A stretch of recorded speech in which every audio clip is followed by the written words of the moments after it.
এখন আমি যে বিষয়টা নিয়ে কথা বলবো সেটা হচ্ছে ইংলিশ স্পিকিং। এটা খুবই একটা মানে এখনকার দিনে খুবই ইম্পর্টেন্ট একটা জিনিস ইংলিশ স্পিকিং। তো ইংলিশ স্পিকিং তোমরা দৈনন্দিন 2-5টা করে সেন্টেন্স তোমাকে মেক করতে হবে প্রত্যেক দিন। হ্যাঁ, মেক করে সেটাকে বলতে হবে, স্পিকিং করতে হবে, ঠিক আছে? ভয় টয় করা কোনো কিছু করা চলবে না। ভয় করলে তুমি শিখতে পারবে না, ঠিক আছে? তাই ভয় না করে, ঠিক আছে, খুব ভালোভাবে প্র্যাকটিস করে যেতে হবে, ঠিক আছে? যেমন আই মানে আমি, ইউ মানে তুমি, ইউ মানে তুমিও হতে পারে, তোমরাও হতে পারে, উই মানে আমরা, হি মানে সে, ঠিক আছে, সি মানেও সে, দে মানে তাহারা, ইট মানে ইহা, ইস মানে হয়, আর মানেও হয়, এম মানেও হয়। এমটা কখন ব্যবহার করা হয়? এমটা ব্যবহার করা হয় আয়ের পরে এম ব্যবহার করা হয়। এটা হচ্ছে প্রেজেন্ট টেন্সে ব্যবহার করা হয়, ঠিক আছে? প্রেজেন্ট টেন্সে আমাদের আইটা ব্যবহার করা হয়। আর টেন্স, টেন্সটা কয় প্রকার টেন্সটাও শিখতে হবে। টেন্সটা হচ্ছে 3 প্রকার: পাস্ট টেন্স, প্রেজেন্ট টেন্স এবং ফিউচার টেন্স।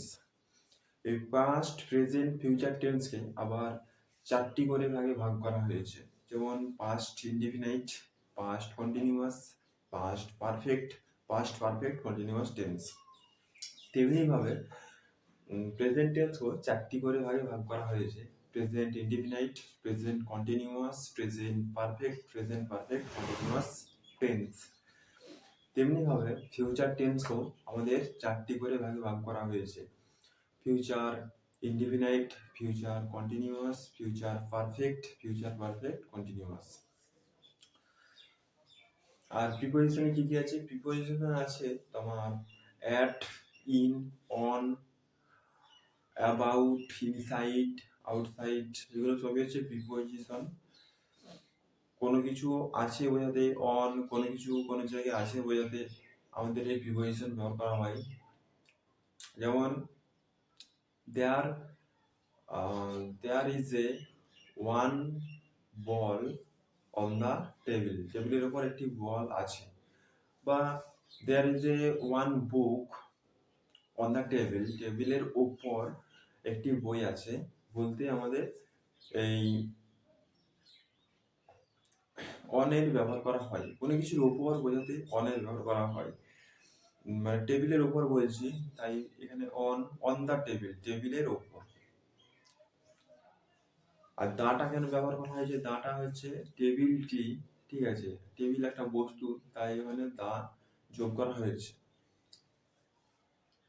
আর ইন কোথায় ব্যবহার করা হয়? ইন হচ্ছে বড় স্থানের জায়গায় ব্যবহার করা হয়।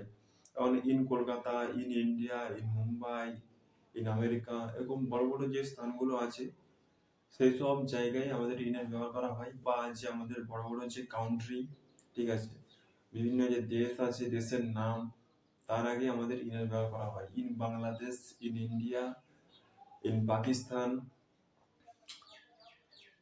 ইন আমেরিকা, ইন রাশিয়া ইত্যাদির ক্ষেত্রে, ইত্যাদি নামের ক্ষেত্রে আমাদের ইত্যাদি নামের আগে আমাদের ইন বসে। অ্যাট কোথায় বসে? অ্যাট হচ্ছে ছোট ছোট যে নামগুলো আছে বা জায়গার নাম আছে সেগুলো ব্যবহার বলতে আমাদের অ্যাট ব্যবহার করা হয়। মানে গ্রাম, ঠিক আছে, ছোট শহর, এসবের ক্ষেত্রে অ্যাট ব্যবহার করা হয়। তো এরকম ভাবে প্রত্যেকদিন 2-1টা করে সেন্টেন্স মেক করতে হবে, ঠিক আছে, তবেই ইংলিশ স্পিকিং পারবে। যেমন please go outside the room, মানে কি দয়া করে রুমের বাইরে যাও।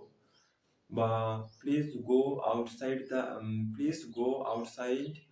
না, please go outside the room এটা হচ্ছে রুমের বাইরে যাও। আর হচ্ছে please go inside the room, মানে প্লিজ দয়া করে রুমের ভেতরে যাও, ঠিক আছে?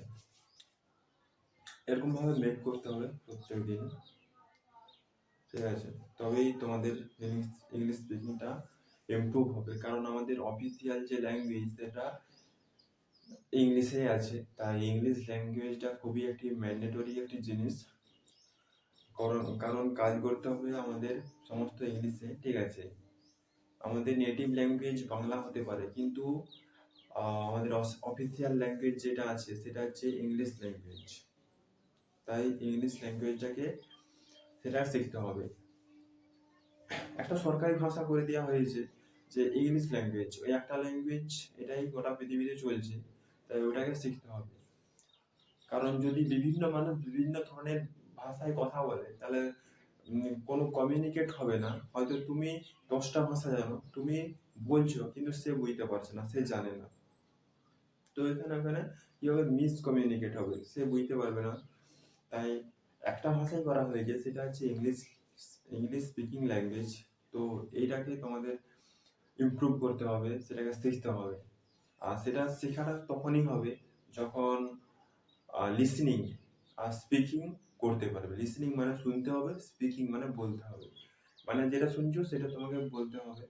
সেটা মোবাইলে ভিডিও দেখে হতে পারে, বা টিভিতে যে চ্যানেলগুলো থাকে সেটা শুনতে হবে, কথাগুলো দিয়ে তারপরে স্পিকিং মানে বলতে হবে। তবে তোমাদের ইংলিশ স্পিকিংটা গ্রো হবে বা ইমপ্রুভ করতে পারবে ইংলিশ স্পিকিংটা। আর পাবলিক স্পিকিংটাও তোমরা ইমপ্রুভ করতে পারবে এখান থেকে।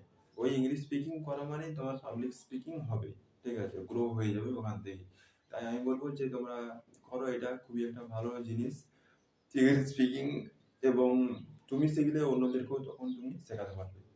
তো আজ এ পর্যন্তই। ভিডিওটি ভালো লাগলে একটা লাইক করবে, আর আমার এই চ্যানেলটিকে একটা সাবস্ক্রাইব করবে, ঠিক আছে, ওকে।